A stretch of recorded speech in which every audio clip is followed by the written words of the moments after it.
Hello guys, welcome back to your channel journey to success.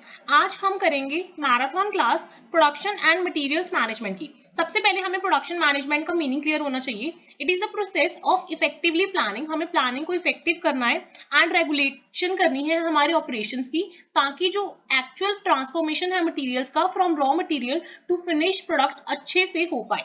ठीक है, तो जो प्रोडक्शन मैनेजमेंट है that deals with decision making related to the production process so that the resulting goods and services are produced according to जो भी specifications है, जो भी हमारे शेड्यूल्स हैं, ठीक है, और एट अ मिनिमम कॉस्ट। ठीक है, तो प्रोडक्शन मैनेजमेंट का मेन मोटिव क्या होता है? मैक्सिमाइज करना आउटपुट को और मिनिमाइज करना कॉस्ट को। अगर हम ये प्रोसेस देखें, देखो ये इनपुट्स है, inputs in the form of man, machinery, material, methods. Last में हमें क्या चाहिए? आउटपुट चाहिए गुड्स एंड सर्विसेज की। तो उसके लिए जो हम प्रोडक्शन प्रोसेस करेंगे उसमें हम क्या करेंगे? कन्वर्जन करेंगे और वैल्यू एडिशन करेंगे। तो ये है प्रोसेस प्रोडक्शन का, सिंपली एक छोटी सी डायग्राम के थ्रू।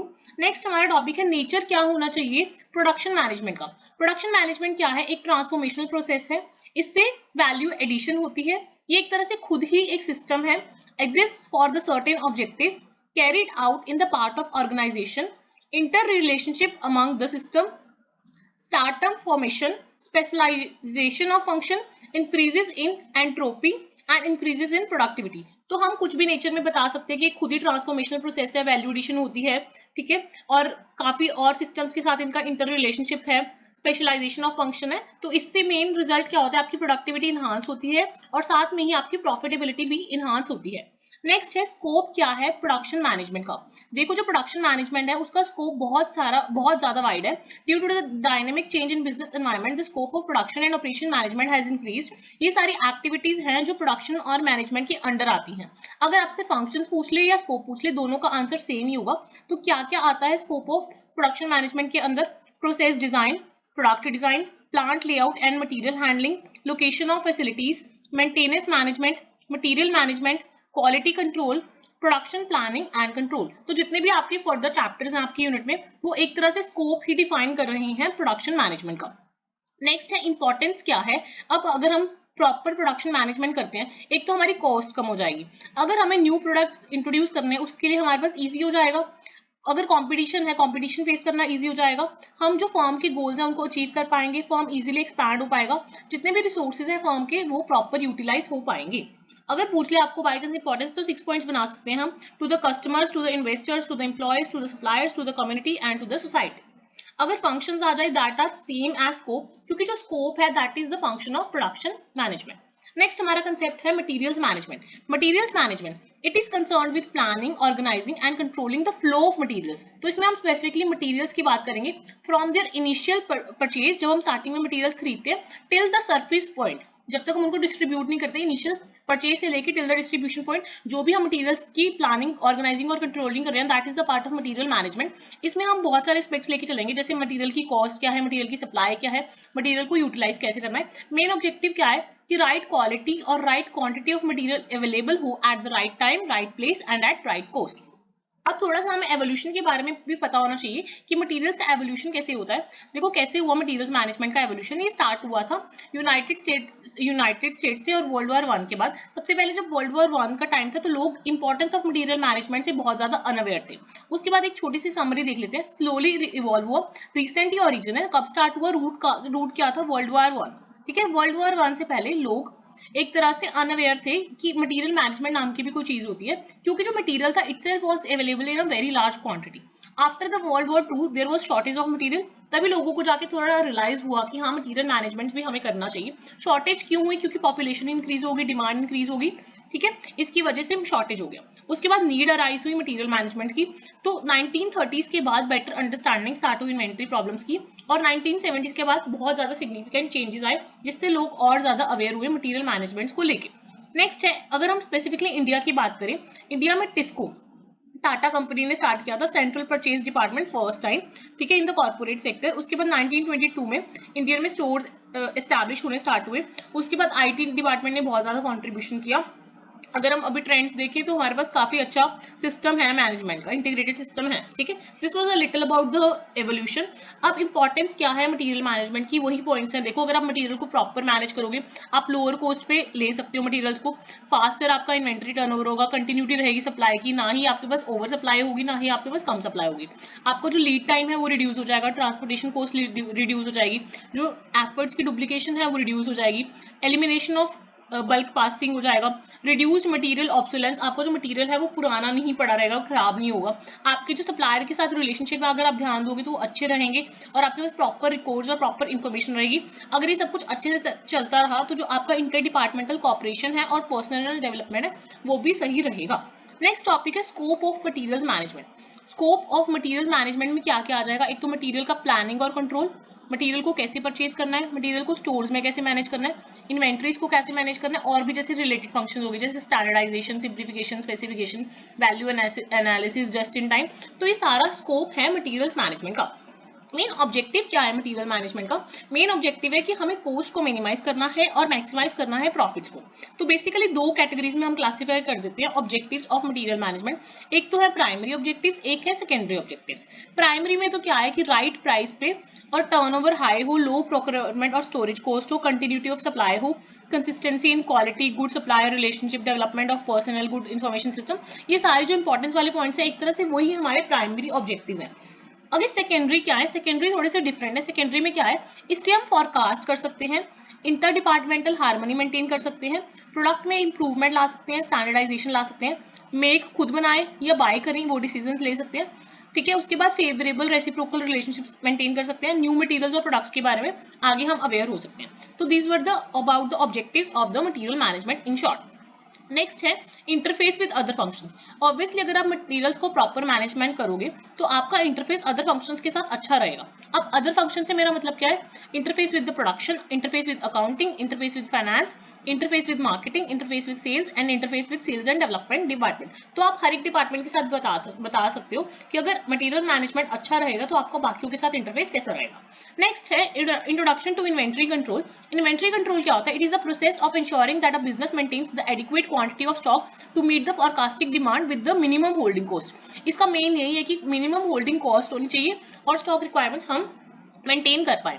टाइप्स ऑफ इन्वेंट्री में क्या क्या आएगा? एक तो रॉ मटेरियल एंड कंपोनेंट्स आ गया, वर्क इन प्रोग्रेस आ गया, फिनिश्ड गुड्स आ गया, और उसके अलावा मेंटेनेंस, रिपेयर्स एंड ऑपरेटिंग आ गया।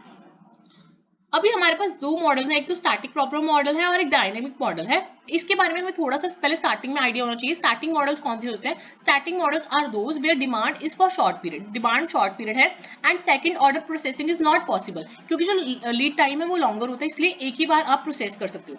डायनेमिक मॉडल्स कौन से होते हैं? Where the purchase is repetitive, purchase क्या है? रेपिटेटिव है, डिमांड पूरे के पूरे टाइम पे है। तो स्टैटिक मॉडल में when the order is placed once therefore the ordering cost is not considered. Main static model में ऑर्डरिंग कॉस्ट को कंसीडर नहीं किया जाता है, और डायनेमिक मॉडल में on the other hand repetitive purchase होती है, इसलिए हम ऑर्डरिंग कॉस्ट को निग्लेक्ट नहीं कर सकते हैं। अभी स्टार्ट करते हैं स्टैटिक मॉडल्स के थ्रू। सबसे पहले स्टैटिक मॉडल्स में हमें पता होना चाहिए कि जो स्टैटिक मॉडल्स हैं वो बेसिकली थ्री कैटेगरीज में क्लासिफाइड है on the basis of demand. सबसे पहले है a static model under certainty, a static model under risk, a static model under uncertainty. अब अगर किसी प्रोडक्ट की या किसी आइटम की डिमांड नॉन है, मतलब सर्टेन है, तो वो अंडर सर्टेनिटी वाला पार्ट हो गया। अगर हम जो डिमांड है is in the form of distribution and probabilities, अगर हम प्रोबेबिलिटीज कंसीडर लेके चल रहे हैं तो वो अंडर रिस्क हो गया। अगर नॉट क्लासिफाइड है, नोट नॉन है, तो वो अनसर्टेन हो गया, ठीक है। इसकी एक छोटी सी एग्जांपल है। For example these models are also classified as single period model with zero ordering cost. मैंने आपको ये पहले ही बता दिया कि सिंगल पीरियड मॉडल है जिसमें जो ऑर्डरिंग कॉस्ट है वो जीरो है। फॉर एग्जांपल जो सिचुएशंस होती है सीजनल प्रोडक्ट्स की, जैसे फायरवर्क्स या क्रिसमस ट्रीज या न्यू ईयर के ग्रीटिंग कार्ड्स चाहिए होते हैं, या शॉर्ट पेरिशेबल आइटम्स होती हैं, ब्रेड, वेजिटेबल, न्यूज़पेपर, इसमें हम ऑर्डरिंग कॉस्ट को कंसीडर नहीं करते हैं। अब अगर हम स्पेसिफिकली इस मॉडल की बात करें, स्टैटिक मॉडल अंडर रिस्क वाले मॉडल की, इसमें क्या है? Here the demand of the product is taking several values but the probabilities of demands are non from the past records. हम पास्ट रिकॉर्ड से आइडिया लगा सकते हैं, प्रोबेबिलिटी लगा सकते हैं कि क्या डिमांड रहने वाली है। इसके लिए बेसिकली तीन अप्रोचेज हम यूज करते हैं: एक्सपेक्टेड प्रॉफिट या cost approach, expected opportunity cost approach, incremental approach, ठीक है। और जो डिमांड डिस्ट्रीब्यूशन है उससे हम कॉस्ट मैट्रिक्स तैयार करते हैं and the expected pay off cost approach takes decisions on the basis of maximum expected pay off और मिनिमम एक्सपेक्टेड कॉस्ट। ऑब्वियसली हमें पे ऑफ क्या चाहिए, मैक्सिमम चाहिए, और जो हमारी कॉस्ट है वो हमें क्या चाहिए, मिनिमम चाहिए। नेक्स्ट हमारा टॉपिक आ जाता है dynamic inventory models. Dynamic inventory models में मैंने आपको बता दिया कि जो परचेजिंग है वो रेपिटेटिव होती है, इसलिए हम ऑर्डरिंग कॉस्ट को भी कंसीडर करते हैं। बेसिकली दो टाइप का इन्वेंट्री कंट्रोल सिस्टम होता है, क्योंकि इसमें जो डिमांड है दैट इज इंडिपेंडेंट। तो इसमें क्या है, एक तो है क्यू सिस्टम, एक है पी सिस्टम। क्यू है fixed quantity variable period system, और जो ये है पी सिस्टम है, इसमें क्या है, fixed period variable quantity system. तो क्यू में क्या फिक्स्ड है, क्वांटिटी फिक्स्ड है, पीरियड क्या ले रहे हैं हम, वेरिएबल। और पी सिस्टम में क्या फिक्स्ड है, पीरियड फिक्स्ड है, और क्वांटिटी को क्या ले रहे हैं हम, वेरिएबल। ठीक है, स्टार्ट करते हैं क्यू सिस्टम से। क्यू सिस्टम किसके लिए यूज होता है, Q system is use for A class of items. जो ए क्लास वाली आइटम्स है उनके लिए यूज होता है, और जो पी है वो सी क्लास ऑफ आइटम्स के लिए यूज होता है। A system, Q system is use for A class of items and P system is use for C class of items. A combination of P and Q system is used for B class of items। तो अगर आपको A class of items के लिए use करना है तो आप Q system use करोगे, P class of items के लिए यूज करना है C system यूज करोगे, एंड अगर आपको B class of items के लिए करना है तो आप कॉम्बिनेशन यूज करोगे। ठीक है, for dependent demand materials requirement planning systems are used. This systems are used for raw material work in progress inventories. Here we are discussing only order point system. तो अभी आपको मैं ये बता रही हूँ, जो क्यू सिस्टम है उसमें क्या है, फिक्स्ड क्वांटिटी है, और पीरियड को हम क्या ले रहे हैं, वेरिएबल ले रहे हैं। तो इसमें जो क्यू सिस्टम है इसके अंदर बेसिकली दो पैरामीटर्स आते हैं, एक तो हो गया इकोनॉमिक ऑर्डर क्वांटिटी, एक हो गया री ऑर्डर लेवल। अगर आपको इकोनॉमिक ऑर्डर क्वांटिटी का फॉर्मूला पूछा जाए तो वो क्या है, इकोनॉमिक ऑर्डर क्वांटिटी क्या है, E O Q is equal to √2 into D into S upon H. D क्या है, एनुअल डिमांड, एस क्या है, ऑर्डर कॉस्ट पर ऑर्डर, और सी और आई को जब हम मल्टीप्लाई करेंगे तो हमारे पास होल्डिंग कॉस्ट आ जाएगा। तो नीचे होल्डिंग कॉस्ट है, ऊपर हमारा है कॉस्ट पर ऑर्डर, और डी क्या है, हमारी एनुअल डिमांड। अब रीऑर्डर लेवल क्या होता है, reorder level is defined as a level at which an order is placed. तो आरओएल रीऑर्डर लेवल निकालने का फॉर्मूला क्या है, average lead time, demand plus safety stock. अब हम बात करते हैं पी सिस्टम के बारे में। पी सिस्टम में क्या है, पी सिस्टम एक पीरियोडिक रिव्यू सिस्टम है, जहां पे हम इन्वेंटरीज को बार बार रिव्यू करते हैं after a fixed interval of time, जिसको हम बोलते हैं रिव्यू पीरियड। ये हम बेसिकली किस क्लास ऑफ आइटम्स के लिए यूज करते हैं, सी क्लास ऑफ आइटम्स के लिए यूज करते हैं, और इसके लिए भी दो पैरामीटर्स हैं। मेन दो पैरामीटर्स कौन से हैं, मैक्सिमम इन्वेंट्री और desired inventory level and review period. जैसे ऊपर हमने ईओक्यू किया था और रीऑर्डर लेवल किया था, ऐसे ही पी सिस्टम के दो मेन पैरामीटर्स हैं, मैक्सिमम इन्वेंट्री और desired inventory level and review period. तो ये फॉर्मूला है economic order quantity upon demand rate is equal to review period. अब हमें कॉम्बिनेशन यूज करते हैं, तो वो मैंने आपको पहले ही बताया कौन सी क्लास ऑफ आइटम्स के लिए यूज करते हैं, बी क्लास ऑफ आइटम्स के लिए। इसमें हम कॉम्बिनेशन कैसे यूज कर सकते हैं, fixed order quantity having parameters as review period, reorder level, order quantity, ये फिक्स्ड है। या फिर वेरिएबल ऑर्डर क्वांटिटी सिस्टम ले सकते हैं, जिसमें हम पैरामीटर्स लेंगे review period, maximum inventory and reorder level. ये कॉम्बिनेशन मैंने आपको बता दिया कि जब हम पी और क्यू का एक कॉम्बिनेशन यूज कर रहे हैं। अभी हमें थोड़ा डिफरेंस पता होना चाहिए पी और क्यू लेवल में। देखो पी और क्यू में फर्क क्या है, इसमें जो इनिशिएशन ऑफ ऑर्डर है, क्यू सिस्टम में क्या होगा, stock on hand reaches the reorder point. P system में क्या होगा, fixed on review period not only the stock level. Period of order, Q system में क्या होगा, any time when the stock level reaches to reorder point. Q में reorder point भी पहुंच गया। पी सिस्टम में क्या है, only after the predetermined period. Record keeping कैसे होगी, क्यू सिस्टम में कंटिन्यूसली ईच टाइम अ विड्रॉल और एडिशन इज मेड, और पी सिस्टम में only after the review period. Order quantity क्या होगी, constant, the same quantity ordered each time. और जो पी सिस्टम है इसमें जो क्वांटिटी है वो वेरी करेगी। साइज ऑफ इन्वेंट्री क्या होगा, क्यू सिस्टम में लेस होगा और पी सिस्टम में मोर होगा, कंपेयर अगर हम आपस में कंपेयर करें।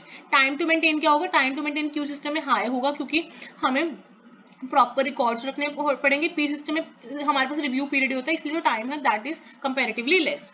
नेक्स्ट, ये आपको क्लियरली बार बार मैंने बता दिया, Q system is used for A class items, A मतलब जिनकी हाई कंजप्शन वैल्यू होती है, और P is used for C class items, जिनकी लो कंजप्शन वैल्यू आइटम्स होती हैं। नेक्स्ट हमारे पास टॉपिक है इंट्रोडक्शन टू परचेजिंग। परचेजिंग क्या है, purchasing is a managerial activity that goes beyond the simple act of buying. इसमें क्या है, परचेज में सिर्फ बाइंग नहीं आती है, ये बहुत ज्यादा वाइड है। इसमें क्या आएगा, रिसर्च एंड डेवलपमेंट भी आएगी, प्रॉपर सिलेक्शन ऑफ मटीरियल्स भी आएगी, सोर्सेज, फॉलोअप ताकि टाइमली डिलीवरी हो सके, इंस्पेक्शन, क्वांटिटी की भी क्वालिटी की भी, कंट्रोल करना ट्रैफिक को, रिसीव करना, store keeping and accounting operations related to the purchase. तो बेसिकली 5 आर हैं परचेजिंग के, from the right source, in the right quantity, of the right quality, at the right price and at the right time. अगर हमसे functions पूछे जाएं purchasing के, basically ये function है, एक तो प्रोक्योर कैसे करना है, एक मटेरियल्स को मैनेज कैसे करना है, एक रिसर्च कैसे करनी है, और बाकी मिसलिनियस हो गए। प्रोक्योरमेंट में भी आपको प्रॉपर ध्यान रखना पड़ेगा कि कहाँ से आप कौन सा आप सप्लायर चूज कर रहे हो, कहाँ डिलीवरी है, मैं खुद बना रही हूँ या बाय के डिसीजन ले रहे हो। जब हम मटेरियल्स को मैनेज कर रहे हो तो भी आपको प्रॉपर मिनिमम स्टॉक कितना रखना है, मेंटेन करनी है, इन्वेंट्री नहीं करनी, सारी डिटेल्स। मतलब जब आप रिसर्च कर रहे हो, मार्केट की स्टडी, मटेरियल की स्टडी, कॉस्ट एनालिसिस, अपने अलग अलग सप्लायर्स को इन्वेस्टिगेट करना, मिसलेनियस में जितना भी आपका स्क्रैप है, ऑब्सोलीट है, सरप्लस है, उसको कैसे मेंटेन करो, मतलब प्रॉपर सारा कुछ ही परचेजिंग का पार्ट आएगा। Purchasing does not mean merely buying. अब ये प्रोसीजर ऑफ परचेजिंग है, ये सबसे ज्यादा इंपॉर्टेंट है। प्रोसीजर ऑफ परचेजिंग, इसमें आप सबसे पहले डिटरमाइन करते हो आपका परचेज का बजट क्या होने वाला है। उसके बाद आप रिसीट बनाते हो परचेज रेक्विजिशन की। देन आप डिटरमाइन करते हो कौन सा आपका सोर्स होने वाला है सप्लाई का।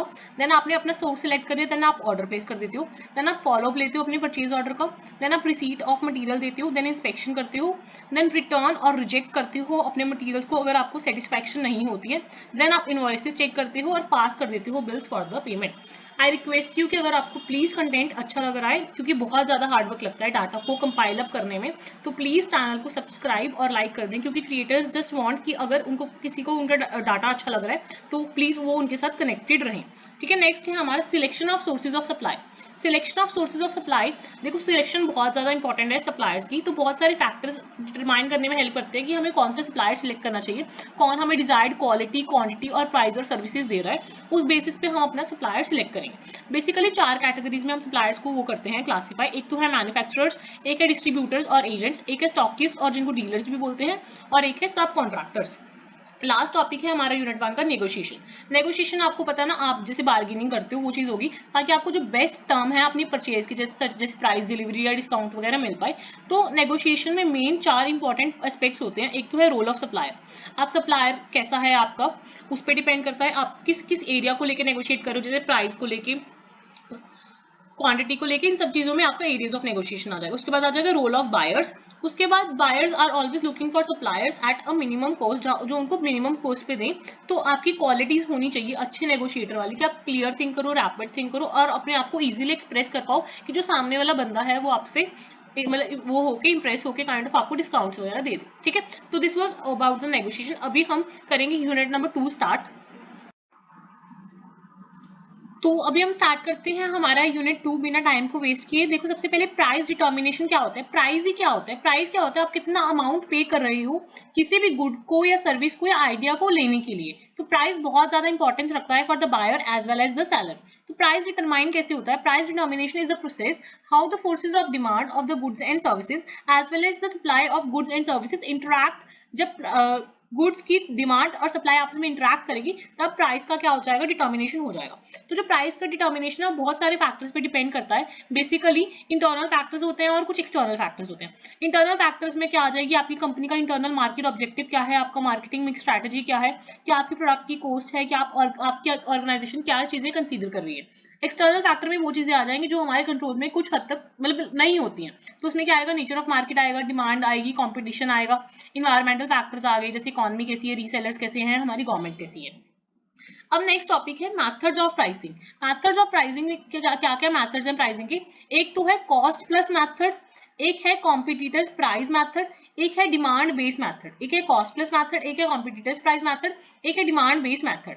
जो कॉस्ट प्लस मेथड है that is further divided into two categories, total cost and pricing method, या फिर टारगेट रिटर्न प्राइसिंग मेथड, और बीई कॉस्ट प्लस मेथड। ठीक है, जो कॉम्पिटिटर प्राइस मेथड है वो फर्दर डिवाइडेड है इनटू रनिंग प्राइस मेथड या कोटेशन प्राइस मेथड। अगर डिमांड बेस्ड मेथड की बात करें, this is divided into demand based feasible price break even method, या फिर buyers perceived value price method. अब नेक्स्ट हम बात करते हैं प्राइस कॉस्ट एनालिसिस की। प्राइस कॉस्ट एनालिसिस क्या होता है, देखो प्राइस फिक्सिंग सबसे ज्यादा इंपॉर्टेंट होती है किसी भी प्रोडक्ट की। तो कॉस्ट एनालिसिस क्या है, एस्टिमेट करना और इन्वेस्टिगेट करना जितने भी एलिमेंट्स हैं जो डिटरमाइन करने में आपकी हेल्प करते हैं कॉस्ट या जितने भी ओवरहेड्स हैं, तो उसको रिव्यू करना और इवेल्युएट करना, ताकि आप जो एक्चुअली एंटीसिपेटेड कॉस्ट है उस पर पहुंच सको और देन अपना प्राइस है जो उसको फिक्स कर सको। तो जो मेन 3 प्रिंसिपल्स हैं जो cost of an industrial enterprise के लिए इंपॉर्टेंट है वो कौन से हैं, एक तो मटीरियल्स है, एक लेबर है, एक एक्सपेंसेस है। और ये फर्दर मटेरियल्स डायरेक्ट मटेरियल भी हो सकता है, इनडायरेक्ट भी हो सकता है, लेबर डायरेक्ट इनडायरेक्ट हो सकती है, और एक्सपेंसेस भी डायरेक्ट इनडायरेक्ट हो सकती है।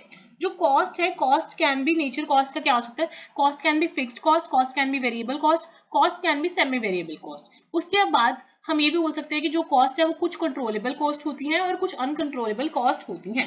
एंड टाइप्स ऑफ कॉस्ट की अगर हम बात करें, cost can be pre determined cost, standard cost, marginal cost, जिसको हम differential cost, marginal cost, differential cost और इंक्रीमेंटल कॉस्ट। नेक्स्ट, अगर हमें प्राइम कॉस्ट निकालनी है वो हम कैसे निकालेंगे?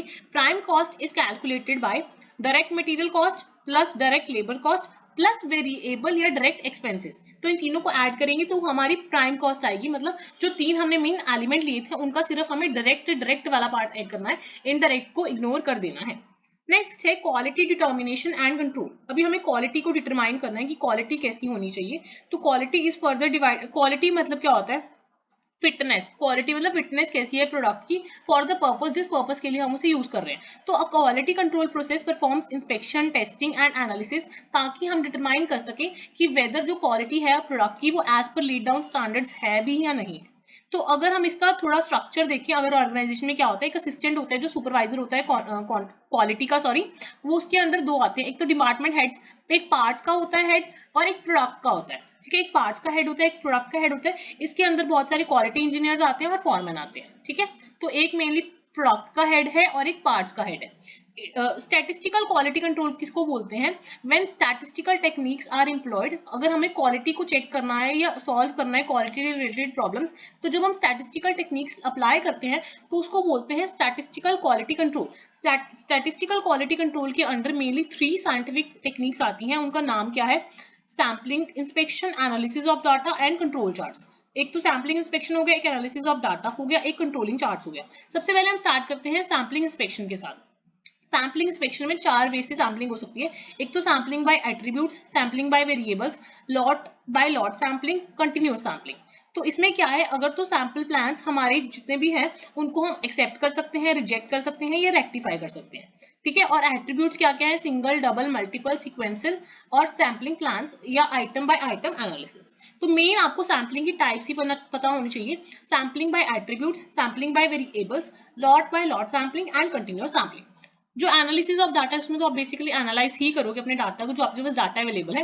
लास्ट हमारा इसमें है कंट्रोल चार्ट्स। कंट्रोल चार्ट्स हम 2 कैटेगरीज में डिवाइड करते हैं कंट्रोल चार्ट्स। एक तो होते हैं वेरिएबल के बेसिस पे, एक होते हैं एट्रीब्यूट के बेसिस पे। वेरिएबल में अगर आपका sample size is equal to n है, n इज इक्वल टू 1 है, तो आप x चार्ट यूज करोगे। और अगर आपका जो सैंपल साइज है वो ग्रेटर देन 1 है तो आप xr या xs चार्ट यूज करोगे। अगर हम एट्रीब्यूट के बारे में बात करें, एट्रीब्यूट अगर आपकी सिंगल अकरेंस है तो आप सैंपल साइज कांस्टेंट लेके और सैंपल साइज वेरिएबल लेके करोगे। और अगर आपका अगर एट्रीब्यूट मल्टीपल टाइम्स अकर हो रहा है तो आप सैंपल साइज कांस्टेंट लेके कौन सा करोगे और सैंपल साइज वेरिएबल लेके कौन सा करोगे। तो मेन जो एट्रीब्यूट के बेसिस पे है वो 4 कैटेगरीज में है। एक तो है एनपी चार्ट, एक है पी चार्ट, एक है सी चार्ट, एक है U chart. NP chart, P chart, C chart, U chart attribute के बेसिस पे है और वेरिएबल के बेसिस पे है एक्स चार्ट और एक्सआर या एक्सेस चार्ट। ठीक है, ये आपको थोड़ा सा आइडिया होना चाहिए कि कंट्रोल चार्ट्स होते क्या हैं। नेक्स्ट है वैल्यू एनालिसिस। वैल्यू एनालिसिस क्या होता है? Value analysis is a tool to enhance cost efficiency. आपको कॉस्ट एफिशिएंसी एनहांस करनी है by evaluating the functionality of a product and process about its cost. तो वैल्यू मतलब आपको जो आप बंदा कॉस्ट दे रहा है उसके बदले में आप क्या यूटिलिटी या क्या फंक्शन प्रोवाइड करो, आप उसको कैसे इंक्रीज करोगे ताकि बंदे को ज्यादा वैल्यू मिले। It can therefore be seen as the value of the product can be increase by increasing the utility. या तो आप उस प्रोडक्ट की यूटिलिटी या फंक्शन बढ़ा दो या आप उसकी कॉस्ट कम कर दो, तो उसकी आपकी चीज की जो वैल्यू है वो इनहांस हो जाएगी। तो बेसिकली अगर कोई भी प्रोडक्ट है वो 3 फंक्शन परफॉर्म करता है, एक तो प्राइमरी फंक्शन, सेकेंडरी फंक्शन या टर्शरी फंक्शन। जो टाइप्स ऑफ वैल्यू है, वैल्यू बेसिकली 4 टाइप्स की होती है। एक तो होगी कॉस्ट वैल्यू, एक होगी यूज वैल्यू, एक होगी एस्टीम वैल्यू, एक होगी एक्सचेंज वैल्यू। कॉस्ट वैल्यू क्या होती है? It is the cost of manufacturing a product और कंपोनेंट। अब यूज वैल्यू क्या है? यूज वैल्यू को फंक्शनल वैल्यू भी बोलते हैं। It considers the works done, functions performed, जो फंक्शंस परफॉर्म कर रहा है, वर्क्स दे रहा है। एस्टीम वैल्यू मतलब जो बाकियों को अट्रैक्ट करती है कि हाँ इस बंदे के पास ये वाली चीज है, उसमें ऐसी क्वालिटीज है, और ताकि बाकियों के अंदर भी आए कि हाँ ये चीज हमारे पास भी होनी चाहिए। एक्सचेंज वैल्यू क्या है? कोई क्वालिटी, अगर कोई प्रोडक्ट प्रोसेस कर रहा है, जब वो एक्सचेंज की जाए किसी और के साथ। ठीक है, अब वैल्यू एनालिसिस का हमें प्रोसीजर पता होना चाहिए। वैल्यू एनालिसिस के प्रोसीजर में बेसिकली 3 स्टेप्स हैं। एक तो है ब्लास्ट, एक है क्रिएट, एक है रिफाइन। जो ब्लास्ट है उसमें 3 प्रोसेस है। Identify the product, collect the relevant information about the product, define the functions. Next है create में क्या करेंगे? create different alternatives, critically evaluate the alternatives. Refine में क्या करेंगे? develop the best alternative and implement the alternative. तो ये हल्का सा आइडिया है वैल्यू एनालिसिस के जो प्रोसीजर है उसका। नेक्स्ट हमारा टॉपिक है scope and functions of operations management. Operations management पहले हमें पता ही होना चाहिए कि ऑपरेशन मैनेजमेंट होता क्या है। ऑपरेशन मैनेजमेंट में बेसिकली दो वर्ड्स आएंगे, ऑपरेशन और मैनेजमेंट। ऑपरेशन का मतलब होता है, operation means carrying but an activity in a systematic manner.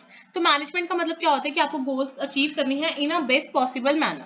तो इसमें क्या है, ऑपरेशंस को आप कैसे मैनेज कर रहे हो, means the management of transformation process of inputs to outputs. आप इनपुट्स को आउटपुट्स में कैसे कन्वर्ट कर रहे हो ताकि आप जो कस्टमर की नीड है या सेटिस्फेक्शन है उसको मीटअप कर सको। तो इसको हम 5 P's के थ्रू एक्सप्लेन करते हैं, the product, the plant, the process, the programmed and the people. Next हमारा है, अगर आपसे इसके भी फंक्शंस आ जाए तो जो हमने प्रोडक्शन मैनेजमेंट के फंक्शंस किए थे ना वो सेम ही है, क्योंकि काइंड ऑफ प्रोडक्शन और ऑपरेशन मैनेजमेंट में कोई इतना ज्यादा मेजर डिफरेंस होता नहीं है। तो प्रोडक्शन मैनेजमेंट में क्या आएगा, location of facilities, plant layout and material handling, product design, process design, production and planning and control, quality control, materials management, maintenance management. Next हमारा टॉपिक है forecasting of demand. Demand forecasting तो हम junior classes में भी बहुत पढ़ के आए हैं ना। डिमांड फोरकास्टिंग क्या होता है, देखो डिमांड फोरकास्टिंग क्या है। Demand forecasting is a systematic process that involves anticipation of demand. हमें पहले पूर्व अनुमान लगाना कि हमारी डिमांड कितनी रहने वाली है ऑर्गेनाइजेशन में इन द फ्यूचर, अगर हम सारे अनकंट्रोलेबल या कॉम्पिटिटिव फैक्टर्स को भी कंसीडर करें। Accurate demand forecasting is essential for a firm to enable it to produce the required quantities at the right time, as well as जितने भी अरेंज कर सके वो अपने इनपुट्स को भी अरेंज कर सके और जितनी भी रिक्वायर्ड क्वांटिटीज है उसको बना के रख सके। तो मेथड्स क्या है डिमांड फोरकास्टिंग के, बेसिकली दो कैटेगरीज में हम डिवाइड करते हैं। एक तो होता है क्वालिटेटिव या सर्वे मेथड, एक होता है क्वांटिटेटिव या स्टैटिस्टिकल मेथड। जो क्वालिटेटिव या सर्वे मेथड है उसमें आएगा consumer survey, opinion model, Delphi model, nominal group technique.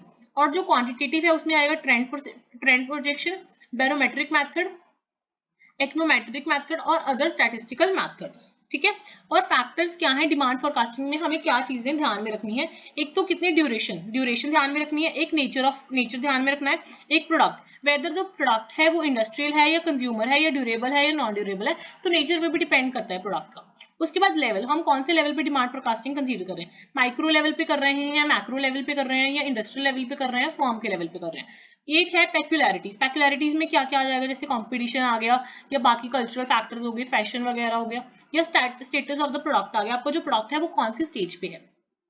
Next है मेथड्स ऑफ डिमांड फोरकास्टिंग, हमने ये वाले कर लिए, या तो हम ये वाले मेथड्स कर सकते हैं, इसमें थोड़े कम डिफाइंड है, ये इसमें प्रॉपर्ली डिफाइंड है मेथड्स ऑफ डिमांड फोरकास्टिंग। तो मेथड्स क्या क्या आएंगे डिमांड फोरकास्टिंग के, एक तो है क्वांटिटेटिव मेथड्स, एक है क्वालिटेटिव मेथड। क्वांटिटेटिव में आएगा moving average, exponential smoothening, regression analysis, adaptive smoothening, graphical method, econometric modelling, life cycle modelling. और जो क्वालिटेटिव है उसमें आएगा expert opinion, market research, focus group, historical analogy, Delphi method, panel consensus and use method. Last हमारा unit 2 का topic है Delphi model. तो Delphi model में क्या आएगा, डेल्फी मॉडल में क्या होता है, Delphi method is a group of decision process about the likelihood that certain events will occur. आपने बता दिया कि सर्टेन इवेंट्स अकर होने वाले हैं, तो आपने ग्रुप डिसीजन मेकिंग प्रोसेस बना लिया। उसमें क्या है, today it is used for environmental and marketing sales forecasting. Delphi method में क्या होता है, पैनल ऑफ एक्सपर्ट्स होता है, expert responses to the series of questionnaires are anonymous. तो एक्सपर्ट के जो रिस्पॉन्सेज होते हैं कोई भी क्वेश्चनियर के, वो एनोनिमस रखे जाते हैं। हर एक राउंड में जो क्वेश्चनर्स के आंसर्स के रिजल्ट है उसका एक मीडियन आंसर निकाला जाता है। तो जो ग्रुप है वो गाइड कर देता है कि हाँ क्या चीजें होनी चाहिए। तो डेल्फी मेथड बहुत सारे ऑर्गेनाइजेशन में बहुत सारे रीजंस के लिए यूज होता है। It is Delphi method appeals to many organization, ये काफी ऑर्गेनाइजेशन को अपील करने में हेल्प करता है। क्यों, क्योंकि it is intelligible to the users, it has a fancy name, it seems to be more accurate and less expensive than the traditional face to face group meetings। अब इसकी कुछ limitations हैं, क्या क्या limitations हैं, लार्ज अमाउंट ऑफ टाइम हमें इसको देना पड़ता है क्योंकि बहुत सारे राउंड्स में जो डाटा है वो कंडक्ट होता है। कंप्लेक्सिटी है डाटा एनालिसिस में, difficulty of maintaining participant enthusiasm through the process, the problem of keeping statements value free and clearly defined, and एक और लिमिटेशन क्या है, self reporting data is subject to respondents biases and memories. अगर आप ये diagram देखो, ये participant 3 बैठा है, पार्टिसिपेंट 2, पार्टिसिपेंट 1 और पार्टिसिपेंट 4 ये बैठे, तो जब तक इनका कंसेंसस नहीं आता, ये अपने व्यू पॉइंट्स एज एनोनिमस देते रहते हैं। ठीक है, this was about the Delphi method. और अगर आपको प्लीज वीडियो अच्छी लग रही है, आप छोटा सा एक कमेंट लीव कर सकते हो कि आपको वीडियो कैसी लग रही है। इनकेस आपको वीडियो अच्छी नहीं लग रही है, अगर आपके कोई पर्सपेक्टिव्स हैं वो भी आप कमेंट सेक्शन में नीचे बता सकते हो कि आपको ये कमी लग रही है, ताकि आने वाली वीडियोस में हम उस चीज को इंप्रूव कर सकें। अभी हम करते हैं यूनिट नंबर 3।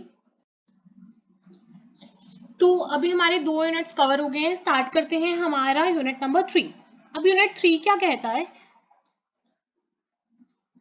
यूनिट 3 में हमारा फर्स्ट टॉपिक है facilities location and facilities layout. ठीक है, तो सबसे पहले हमें फैसिलिटी की लोकेशन के बारे में पता होना चाहिए। फैसिलिटीज लेआउट एंड लोकेशन क्या है? एक लॉन्ग टर्म कैपेसिटी डिसीजंस हैं for operations. It involves a long term commitment about the geographically fixed factors that affect a business organization. मतलब जो फिक्स्ड फैक्टर्स जो आपकी जहाँ पे जियोग्राफिकली आपकी जो ऑर्गेनाइजेशन है या फैसिलिटी है उसकी लोकेशन और लेआउट बहुत ज्यादा इंपॉर्टेंस रखती है, क्योंकि जो लोकेशन कंडीशंस होती हैं वो बहुत ज्यादा कम्प्लेक्स होती हैं और उनको इजीली मेजर नहीं किया जाता। इसमें टैंजिबल फैक्टर्स भी आएंगे, इनटैंजिबल फैक्टर्स भी आएंगे। तो जो फैसिलिटी की लेआउट है उसमें क्या क्या कंसीडर हो जाएगा? एक तो कितनी स्पेस अवेलेबल है, क्या सेफ्टी ऑफ यूजर्स है, कहाँ पे आपके फाइनल प्रोडक्ट्स बन रहे हैं, क्या कन्वीनियंस ऑफ ऑपरेशन है, सब चीजें डिटरमाइन होंगी। It is a procedure of determining a geographic site of a firms operation. जो आपकी फर्म्स की ऑपरेशंस है उसकी जियोग्राफिक साइट क्या है, वो बात है मेन हमारी जो फैसिलिटीज लेआउट या लोकेशन है। इसकी बहुत ज्यादा इंपॉर्टेंस है। इंपॉर्टेंस क्या है? एक तो हमारी लॉन्ग टर्म कमिटमेंट होती है इसमें। एक, it facilitates the production process, minimizes material handling time and cost and allows flexibility of operations। उसके बाद easy production flow हो, हमें ऐसी लोकेशन चूज करनी चाहिए। makes economic use of building, promotes effective utilization of manpower and provides employees convenience, safety, comfort at work, maximum exposure to natural light and ventilation. मतलब ऐसी location लो जिसमें ये सारी चीजें हों, तभी ये चीजें, क्योंकि ये चीजें इंपॉर्टेंट है। It affects the flow of materials and processes, labour efficiency, supervision, control, use of space, expansion possibilities. क्योंकि इसमें लॉन्ग टर्म कमिटमेंट है मेन, इसीलिए जो प्लांट लेआउट है या हम बात करें फैसिलिटी लेआउट है वो इंपॉर्टेंट है। और बहुत सारे फैक्टर्स हैं जो अफेक्ट करते हैं किसी भी प्लांट की या किसी भी फैसिलिटी की लोकेशन और लेआउट को। कुछ फैक्टर्स तो होते हैं जनरल लोकेशन फैक्टर्स और कुछ होते हैं specific location factors. General location factors are the general factors that are required for the location of a plant in all types of organization. और इसमें से कुछ फैक्टर्स तो ऐसे होते हैं जो हम कंट्रोल कर पाते हैं और कुछ फैक्टर्स ऐसे होते हैं जो हम कंट्रोल नहीं कर पाते हैं। अगर हम बात करें स्पेसिफिक लोकेशन फैक्टर्स की, इसको स्पेसिफिकली हमने फर्दर 2 कैटेगरीज में डिवाइड करना है। एक तो है डोमिनेंट फैक्टर्स, एक है secondary factors. Dominant factors are those derived from competitive priorities जैसे कॉस्ट, क्वालिटी, टाइम, फ्लेक्सिबिलिटी वगैरह हो गया, और जिनका स्ट्रॉन्ग इंपैक्ट पड़ता है हमारी सेल्स पर या कॉस्ट पर। सेकेंडरी फैक्टर्स वो वाले होते हैं जो मैनेजमेंट मतलब इग्नोर नहीं कर सकता, पर इनका डायरेक्ट इंपैक्ट कॉस्ट वगैरह पे नहीं पड़ता, जैसे आपकी वर्किंग कंडीशंस वगैरह कैसी हैं या आपका एम्प्लॉयज की सेफ्टी वगैरह है या नहीं है। तो फैक्टर्स बेसिकली जनरल और specific. General into 2 categories, controllable and uncontrollable, और जो स्पेसिफिक है इंटू सेकेंडरी और डोमिनेंट फैक्टर्स। फैक्टर्स के बारे में अगर हम और देखें, और कौन से फैक्टर्स हैं जो इन्फ्लुएंस करते हैं लोकेशन को? एक तो हो गया अवेलेबिलिटी ऑफ रॉ मटेरियल, कितनी नियर है आपकी जो लोकेशन है to the market, availability of labour, fuel and power, transportation facilities, soil and climate, momentum to an early start, personal considerations, government policies, financial facilities, decentralization, industrial atmosphere, political and economic conditions, special advantages and concessions, scope of future expansion and growth, availability of repairs and research facilities, taste and preferences of people, strategic considerations, existence of competitive industries। मतलब आपकी location अगर आपको choose करनी है तो आपको ये consider करना पड़ेगा, क्या उसके आसपास रॉ मटेरियल मिलते हैं, क्या वहाँ पे आपको लेबर इजीली अवेलेबल है, कैसी वहाँ पे वेंटिलेशन है, कैसा फ्यूल एंड पावर है, क्या इजीली ट्रांसपोर्टेशन फैसिलिटीज अवेलेबल है, या गवर्नमेंट वहाँ पे कोई स्पेशल इकोनॉमिक जोन है वहाँ पे आपको फैसिलिटीज दे रही है। मतलब जितने भी क्या आप वहाँ पे रह के फर्दर ग्रोथ एंड डेवलपमेंट कर सकते हो, क्या और भी वैसी इंडस्ट्रीज आपके आसपास हैं। मतलब वो सारी चीजें आप कंसीडर करके जो आपकी फैसिलिटी का लेआउट है या जो आपकी लोकेशन है वो आप सिलेक्ट करोगे। नेक्स्ट है इंस्टॉलेशन ऑफ फैसिलिटीज। जो आपकी फैसिलिटी है, वेदर आप एक जगह पे सिंगल लोकेशन ओपन कर रहे हो या अलग अलग जगह पे मल्टीपल लोकेशंस ओपन कर रहे हो, ये डिसीजन लेना भी बहुत ज्यादा इंपॉर्टेंट बन जाता है किसी भी ऑर्गेनाइजेशन के लिए। So decision is to be taken whether to set up a facilities at just a one location और at multiple locations. One of the option is to have a one location. ठीक है, तो आपके पास अगर आप एक लोकेशन चूज कर रहे हो तो उसके बहुत सारे एडवांटेजेस भी होंगे, बहुत सारे डिसएडवांटेजेस भी होंगे।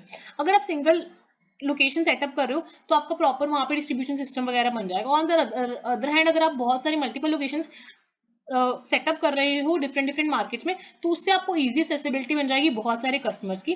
पर हमें इन दोनों का मिक्स एंड मैच हम यूज कर सकते हैं कि बहुत ज्यादा भी ना हो बहुत कम भी ना, हम mix and match appropriate decision ले सकते हैं अपने चॉइसेस या अपनी जो हमें करना है उसके अकॉर्डिंग। नेक्स्ट है प्रिंसिपल्स क्या है प्लांट लेआउट के। प्रिंसिपल्स हैं प्लांट लेआउट के, प्रिंसिपल ऑफ मिनिमम मूवमेंट, हमें ट्राई करना चाहिए मूवमेंट मिनिमम हो, principle of movement, principle of space, principle of safety, principle of flexibility, principle of interdependence, principle of overall integration and principle of minimum investment. So these were about a hint about the principles of plant layout. Principle of minimum movement, principle of minimum investment, easy. उसके बाद principle of flow, space, safety, flexibility. उसके बाद principle of interdependence and principle of integration. ये है main 8 principles plant layout के. अब जो facilities layout है वो किस किस तरह की हो सकती है. देखो जो टाइप्स ऑफ फैसिलिटीज लेआउट है वो एक तो हो सकती है फिक्स्ड या पोजीशन लेआउट. जैसे आपका एक वर्क प्लेस है, आपने वो फिक्स कर दिया, पोजीशन उसकी फिक्स कर दी, वहीं पे आप मैन टूल कंपोनेंट लगा के अपने फिनिश्ड प्रोडक्ट्स ले रहे हो, तो ये टिपिकल एक प्रोजेक्ट लेआउट है जहाँ पे फिक्स्ड है पोजीशन आपकी लेआउट की. सेकंड टाइप हो सकता है प्रोसेस या फंक्शनल लेआउट. आपने इस टाइप से अपनी जो लेआउट है फैसिलिटी की वो सेटअप की है प्रोसेस या फंक्शन के अकॉर्डिंग. यहाँ पे शेपिंग हो रही है, यहाँ पे मिलिंग हो रही है, यहाँ पे ड्रिलिंग हो रही है, यहाँ पे ग्राइंडिंग हो रही है, यहाँ पे असेंबलिंग हो रही है, तो आपने फंक्शंस के बेसिस पे अपनी जो लेआउट है उसको स्ट्रक्चराइज कर दिया. अब है लाइन और प्रोडक्ट लेआउट. इसमें क्या है, जैसे जैसे प्रोसेस आगे बढ़ता जाएगा उस अकॉर्डिंग आपने कर दिया. इसमें क्या है, यहाँ पे कास्टिंग हुई सबसे पहले, फिर शेपिंग हुई, फिर मिलिंग हुई, फिर ड्रिलिंग हुई, फिर इंस्पेक्शन हुई, फिर डिस्पैच हो गया. तो जो आपका लाइन है, जिस लाइन से आपका जो प्रोडक्ट है वो बनता है, उस लाइन के अकॉर्डिंग आपने फैसिलिटीज लेआउट को स्ट्रक्चर कर दिया. नेक्स्ट है कॉम्बिनेशन लेआउट. इसमें जो ऊपर वाले हमने पढ़े हैं उनमें से हम एक या दो का कॉम्बिनेशन करके कर देंगे. देखो यहाँ पे प्रोसेस के अकॉर्डिंग है, यहाँ पे लाइन के अकॉर्डिंग है, तो ये प्रॉपर फ्लो चार्ट बन रहे हैं ताकि एंड में आपके पास फिनिश प्रोडक्ट्स आ सके. इसमें आपने लाइन और प्रोसेस वाले का क्या कर दिया, कॉम्बिनेशन. ये लाइन वाला है और ये प्रोसेस वाला है, इन दोनों को क्या कर दिया, कॉम्बिनेशन. आपने प्रोसेस प्लस लाइन के अकॉर्डिंग फिक्सेशन कर दिया. नेक्स्ट हमारा टॉपिक है importance and functions of production planning and control. आपको प्रोडक्शन प्लानिंग एंड कंट्रोल करनी है तो उसकी इंपॉर्टेंस क्या है और उसके फंक्शंस क्या है. तो प्रोसेस ऑफ प्लानिंग और deciding on the resources the firm will require to have its future manufacturing operations and of allocation of time and scheduling these resources to produce the desired products on time at the least cost. मतलब आपको जो अपनी production है उसको plan भी करना पड़ेगा, control भी करना पड़ेगा. इसका मतलब है आप अपनी सारी चीजों को प्लान करो, क्या क्या आप एलोकेट कर रहे हो, कैसे टाइम शेड्यूलिंग कर रहे हो, ताकि जो आपकी चीजें हैं वो आपको लीस्ट कॉस्ट पर मिल सके.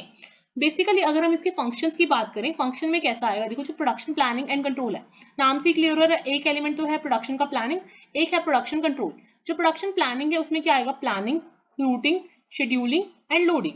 और जो कंट्रोल है उसमें क्या आएगा, डिस्पैचिंग, फॉलोइंग अप, इंस्पेक्शन और करेक्टिव मेजर्स लेना. ठीक है. अब इंपॉर्टेंस क्या है प्रोडक्शन प्लानिंग एंड कंट्रोल की. अगर हम प्रॉपरली प्रोडक्शन को प्लान भी करेंगे, कंट्रोल भी करेंगे, then you will be able to provide better services to the customers, fewer rush orders, better control of inventory, more effectively use of equipments, reduce कर सकते हो idle time, good public image maintain कर सकती हो, और जो अपनी capital requirement है उसको भी मिनिमाइज कर सकती हो. तो बहुत ज्यादा एडवांटेजेस होता है कि हम अपनी प्रोडक्शन को प्लान भी करें और कंट्रोल भी करें. This is the most important topic of the syllabus, that is PERT CPM. सबसे पहले हमें PERT की फुल फॉर्म पता होनी चाहिए. PERT क्या है, project evaluation and review technique. CPM क्या है, क्रिटिकल पाथ मेथड. अब PERT में क्या है, PERT is event oriented technique और CPM is activity oriented technique. जो PERT है वो उन एक्टिविटीज को मैनेज करता है जो अनप्रेडिक्टेबल होती हैं, और जो CPM है वो उन एक्टिविटीज को मैनेज करता है which are predictable in nature. ठीक है. जो PERT है it focuses on time control and जो CPM है it focuses on cost optimization. जो PERT है वो कब डेवलप हुआ था, 1958 में. CPM कब हुआ था, 1957 में. ठीक है. It is a 3 time estimate और जो CPM है that is a single time estimate.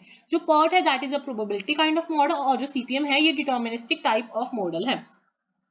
तो PERT की आपको पहले मैं डेफिनेशन बता देती हूँ. मेन डेफिनेशन है, PERT is a project management technique used to maintain on certain events. और इसमें हम सर्टेन वाले करते हैं, इसमें हम प्लानिंग और कंट्रोल करते हैं. PERT में इसमें हम कंट्रोल करते हैं मेनली. ठीक है. PERT focuses on an event and CPM focuses on an activity. और जो PERT है उसका जो टाइम है वो हाई होता है, CPM में जो टाइम है वो रीजनेबल होता है. ठीक है. और जो PERT है that is applicable on non repetitive kind of jobs and CPM is applicable on repetitive kind of jobs. ये जो PERT है सुटेबल है रिसर्च एंड डेवलपमेंट प्रोजेक्ट्स के लिए, और जो CPM है that is suitable for non research projects के लिए. और जो PERT है उसमें क्रैशिंग कॉन्सेप्ट एप्लीकेबल नहीं है. CPM में जो क्रैशिंग कॉन्सेप्ट है that is applicable.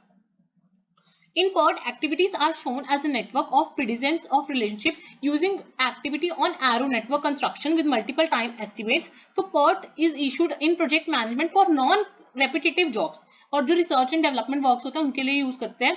Where the time and cost estimates tend to, मतलब जो टाइम है वो सारा कुछ क्या होता है, अनसर्टेन होता है, इसलिए इसमें जो टेक्निक है हम कौन सी चीज यूज करते हैं, प्रोबेबिलिटी यूज करते हैं PERT में। और जो CPM है that is critical path method, और किसने डेवलप किया था, डू पॉट ने किया था, और इसमें ट्रेड ऑफ है कॉस्ट का और टाइम का, ठीक है। इसमें हमने क्या करना है, in certain activities it may be possible to decrease their completion times by spending more money। तो सारी चीजें हमें कंसीडर करके PERT और CPM की जो मेथड्स हैं वो यूज करते हैं, और जो क्रैशिंग है that is not applicable in PERT but it is applicable in CPM। अब हमारा लास्ट कंसेप्ट है यूनिट नंबर 3 का, that is crashing.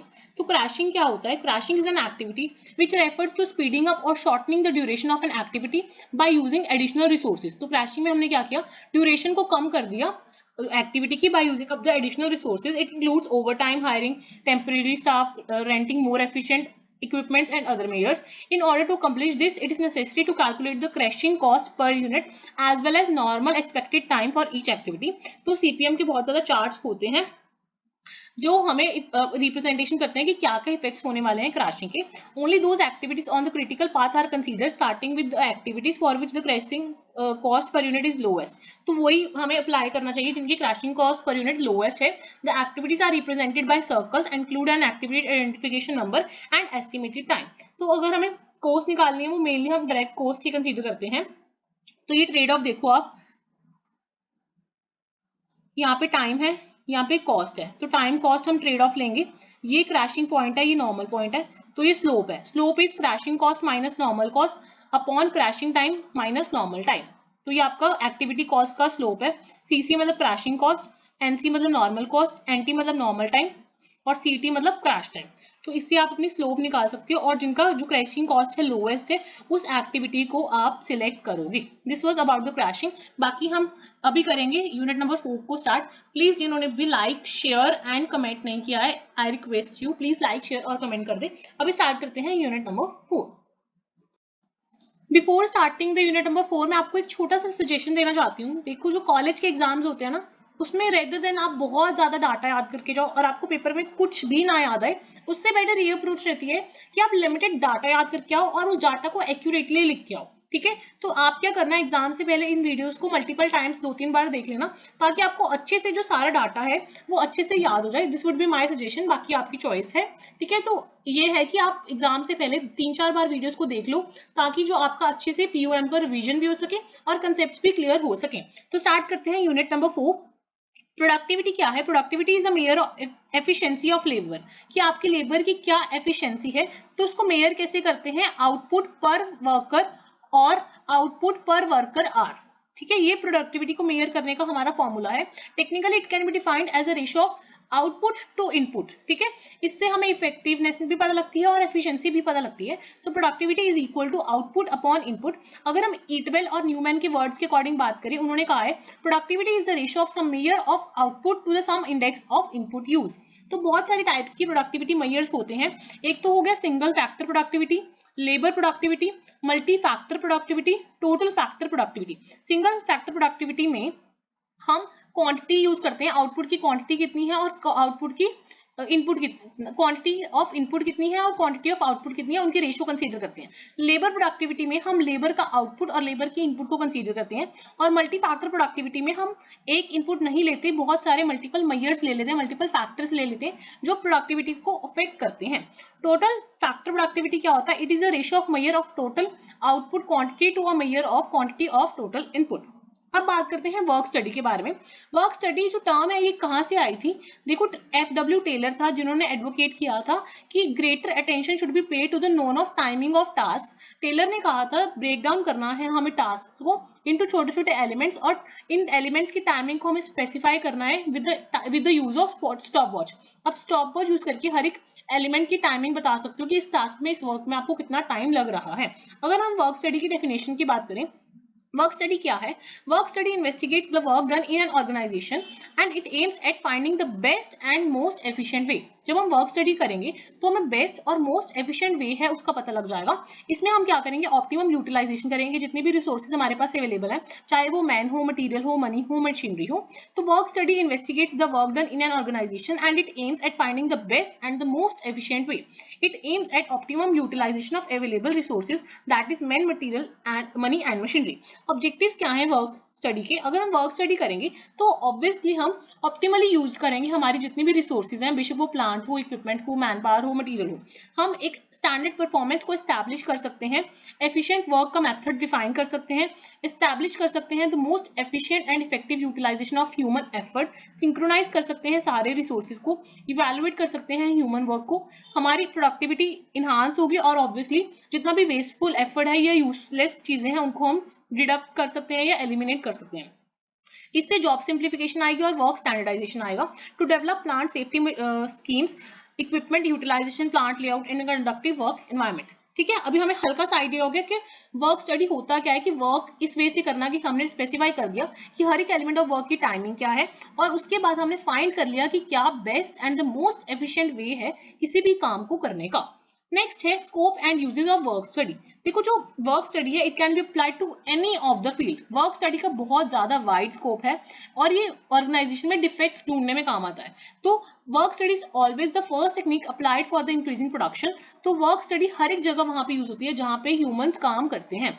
Work study further हम दो पार्ट्स में कैटेगराइज कर सकते हैं, ये मोस्ट इंपॉर्टेंट टॉपिक है। Work study can involve method study as well as work measurements. तो मेथड स्टडी क्या होता है? It is related with study of methods of work for a job और a design effective and efficient work systems in order to achieve process improvements, improved layouts, better working environment and reduce fatigue. और जो work measurements है, it is related with measurement of work required for job to arrive at the best method of work, improved planning and control. तो work study जब भी आ जाए उसमें हम दो पार्ट्स में बात करेंगे, एक तो method study आ जाएगा और एक work measurement आ जाएगा। अभी वर्क स्टडी का हम स्कोप कर रहे थे, तो वर्क स्टडी अप्लाई कहाँ कहाँ कर सकते हैं? इंडस्ट्रीज में कर सकते हैं, प्रोडक्शन ऑपरेशंस में कर सकते हैं, R&D में कर सकते हैं, मार्केटिंग में, सेल्स में, डिस्ट्रीब्यूशन में, स्टोर्स में, वेयर हाउसिंग में, material handling, design, building, other construction, transportation, hospital, army, agriculture. मतलब ऐसा यार कोई फील्ड ही नहीं है जहां पे आप वर्क स्टडी को अप्लाई ना कर पाओ। ठीक है, when the production process are time consuming, when the rejection of finished good is at higher rate, where the efficiency of production is low, जहाँ पे incentive wage plans है जो linked with bonus है, या कोई भी ऑर्गेनाइजेशन है जिसको अपना सारा कुछ सेट करना है, वो वर्क स्टडी इंप्लीमेंट करे और फाइंड करे जो बेस्ट मेथड है ताकि उनको बहुत सारे बेनिफिट हो सके। जब हम वर्क स्टडी की बात करेंगे, वर्क स्टडी की अगर टेक्निक्स आ जाए, दो ही टेक्निक्स है ऑब्वियसली, एक तो मेथड स्टडी, एक है वर्क मेजरमेंट। जो मेथड स्टडी है उसको मोशन स्टडी भी बोलते हैं और जो वर्क मेजरमेंट है उसको टाइम स्टडी भी बोलते हैं। तो work study consist of motion study as well as time study. अब हम बात करते हैं मेथड स्टडी की। मेथड स्टडी क्या होता है? Method study is the procedural of logical recording and critical investigation of existing proposed ways of doing. It aims at developing an easier and economical method. तो मेथड हमें ढूंढना है जो कि बहुत ज्यादा इजी हो और इकोनॉमिकल हो। Method study is a technique which analyzes each operation को हमने क्लोजली एनालाइज किया। The purpose is to eliminate unnecessary operations. हमने क्लोजली एनालाइज किया किसी भी ऑपरेशन को और जितने भी अननेसेसरी ऑपरेशंस है उनको एलिमिनेट कर दिया ताकि हमने जो सबसे क्विक और इजीएस्ट मेथड है किसी भी एक्टिविटी को परफॉर्म करने का वो मिल सके। तो इसमें क्या है, सबसे पहले हम सिलेक्ट करेंगे कोई भी टास्क को, उसके बाद रिकॉर्ड करेंगे सारे फैक्ट्स एग्जिस्टिंग मेथड के, उसके बाद एग्जामिन करेंगे क्रिटिकली सारी चीजों को, उसके बाद डेवलप करेंगे मोस्ट इकोनॉमिकल मेथड और जो मोस्ट ईजियर हो। उसके बाद अगर उसमें कोई चेंजेस हैं या अननेसेसरी चीजें हैं उनको एलिमिनेट कर देंगे। उसके बाद उस न्यू मेथड को इंप्लीमेंट कर लेंगे, इंस्टॉल कर लेंगे और मेंटेन करके रखेंगे ताकि हमारी प्रोडक्टिविटी ग्रोथ एंड एनहांसमेंट चलती रहे। अब नेक्स्ट टॉपिक है flow process start. Flow process start basically हम दो कैटेगरीज में ही डिवाइड करते हैं, macro motion start, micro motion start. Macro motion study charts वो वाले होते हैं जिसमें हम स्टॉप वॉच यूज करते हैं और माइक्रो मोशन स्टडी चार्ट्स वो वाले होते हैं जिसमें हम मेजरमेंट स्टॉप वॉच के थ्रू नहीं करते हैं। इसमें कुछ सिंबल्स यूज होते हैं। देखो जो ये सर्कल वाला सिंबल है इसका मतलब होता है ऑपरेशन, एरो वाला सिंबल इज फॉर ट्रांसपोर्ट, ये जो स्क्वायर है दैट इज टू इंस्पेक्ट, ये डी बन रहा है ना, D is to delay, triangle जो नीचे को है that is storage, this symbol is for handling and this symbol is to decide. ठीक है, और चार्ट्स हम ऐसे भी डिफाइन कर सकते हैं। देखो चार्ट्स हो सकते हैं operation process chart, flow process chart, two handed process chart, man machine chart और SIMO charts. Operation process charts क्या होते हैं? An operation process chart is a graphical depiction of the sequence of all the operations and inspections taking place in an project. इसको outline process chart भी बोलते हैं। Next है flow process chart. Flow process chart is a graphical representation of all the sequence of activities, जैसे operation हो गया, inspection हो गया, ट्रांसपोर्ट हो गया, डिले हो गया, स्टोरेज हो गया, ताकि हम प्रोसेस के थ्रू बता सके। ये फर्दर 3 टाइप्स में डिवाइडेड होते हैं, man type flow chart, material type flow chart और equipment type flow process chart. Next है टू हैंडेड प्रोसेस चार्ट। ये राइट हैंडेड भी हो सकता है, लेफ्ट हैंडेड भी हो सकता है। It is a process chart in which the actions of two hands of the operator are recorded. Next है man machine chart. A man machine chart is a chart in which the activities of more than one worker or machines are recorded. Activities are recorded on a common time scale to show the interrelationship. SIMO chart की full form क्या है? Simultaneous motion cycle charts. इसमें क्या है? Recording technique है for micro motion study. Micro motion study कौन सी थी? जिसमें हम स्टॉप वॉच यूज नहीं करते थे। नेक्स्ट हमारा टॉपिक है flow diagram and process mapping. Flow diagram क्या होता है? A flow diagram is a diagram which is used to scale the relative position of machinery, gangways, material handling equipments etcetera is first drawn. उसके बाद हम path draw करते हैं which is followed by man and material. उस diagram को mark करते हैं different colours के थ्रू और प्रोसेस सिंबल्स ऐड करते हैं ताकि हम प्रॉपर एक्टिविटी को समझ पाए। प्रोसेस डायग्राम का पर्पस क्या है? ताकि हम अनवांटेड मटेरियल मूवमेंट को रिमूव कर सके बैक ट्रैकिंग और अवॉइड कर सके ट्रैफिक कंजेशन और इंप्रूव कर सके हमारी जो प्लांट का लेआउट है। ठीक है, उसके बाद जब हमने डायग्राम बना लिया उसके बाद हम हेडिंग दे देते हैं और डिस्क्रिप्शन दे देते हैं प्रोजेक्ट का on the top of the diagram. One should give information like location, name of the shop, name of the person, मतलब सारी चीजों को प्रॉपरली हम लेबल कर देते हैं। The different activities are represented by symbols of flow lines. If more than one product is to be shown in the diagram, तो हम डिफरेंट कलर्स यूज करते हैं ताकि हमारी जो अंडरस्टैंडिंग है दैट बिकम्स ईजी। अब हमारा टॉपिक है वर्क मेजरमेंट। वर्क मेजरमेंट क्या होता है और उसके एलिमेंट्स क्या होते हैं? देखो, वर्क मेजरमेंट मतलब टाइम स्टडी। ठीक है, time study is the art of observing and recording time required for each job. Work study में तो हमने डिफाइड किया था कि हमारे जो वर्क है वो हम कौन कौन सा करने वाले हैं। टाइम स्टडी में हम रिकॉर्ड करेंगे क्या टाइम रिक्वायर्ड है ईच जॉब को करने के लिए इन डिटेल। इसकी 3 कंडीशंस होती हैं टाइम स्टडी की: qualified and a well trained operator, working at a normal pace and doing a specific task. तो अगर वर्क मेजरमेंट आ जाए तो वर्क मेजरमेंट की डेफिनेशन क्या है? Work measurement is the application of techniques designed to establish the time taken for a qualified worker to carry out a specific job at a defined level of performance.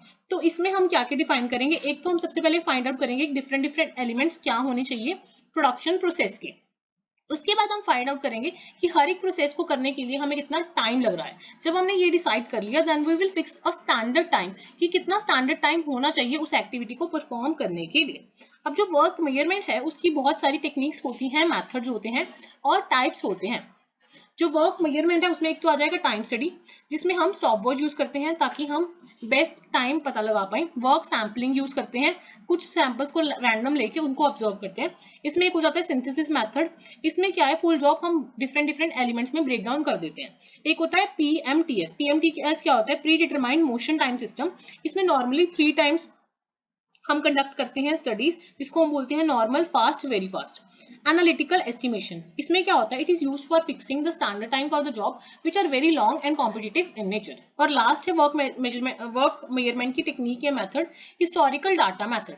It is use the past performance data to set up the performance standards. अब इनमें से जो कुछ methods important है syllabus point of view से वो हम detail में करेंगे। सबसे पहले है हमारा परफॉर्मेंस रेटिंग। परफॉर्मेंस रेटिंग क्या होता है? This is the technique the time study engineer makes comparison of two performances. हम two performances का comparison लेते हैं, एक तो जो actual performance है और जो normal performance है। उसके बाद time study हम करते हैं using the rating factor।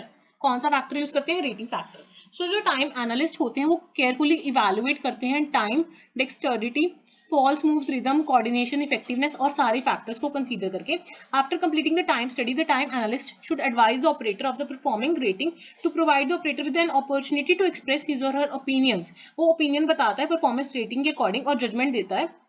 ठीक है, और इसमें थोड़ा क्रिटिसिज्म में सब्जेक्टिव अप्रोच हो सके इसलिए थोड़ी कम यूज में लाई जाती है। सिस्टम ऑफ रेटिंग क्या क्या हो सकती है? सबसे ज्यादा इंपॉर्टेंट हो जाते हैं सिस्टम्स ऑफ रेटिंग।